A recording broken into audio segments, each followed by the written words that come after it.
CEO wanita itu mengambil obeng dan menusuknya ke kaca atap mobil yang pecah. Tak disangka detik berikutnya,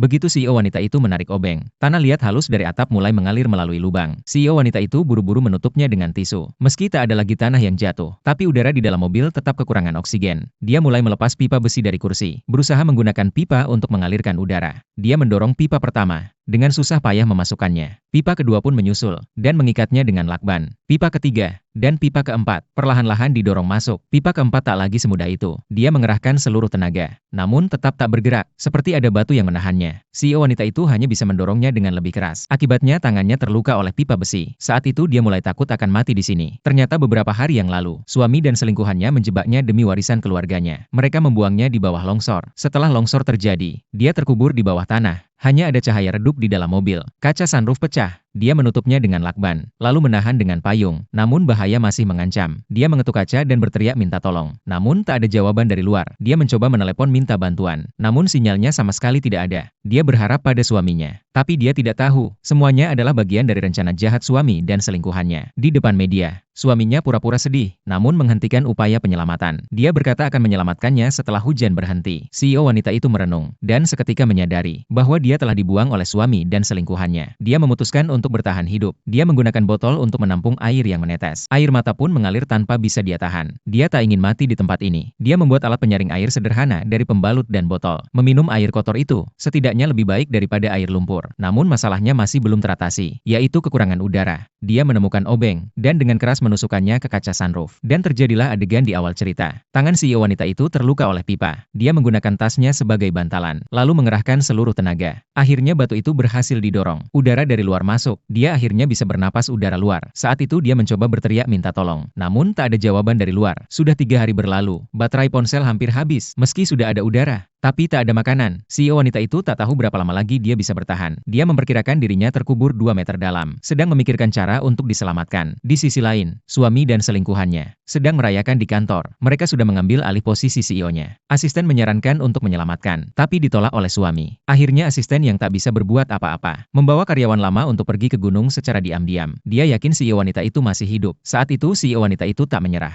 Dia menyalakan tisu. Asap mulai keluar dari pipa. Dia tahu ini adalah satu-satunya kesempatan. Tim penyelamat di luar masih belum menemukannya. Dia terus menyalakan tisu, meski udara di dalam mobil semakin buruk. Dia berharap mereka bisa melihat sinyal itu. Ketika asisten hampir menemukan CEO wanita itu, suami dan selingkuhannya tiba-tiba muncul.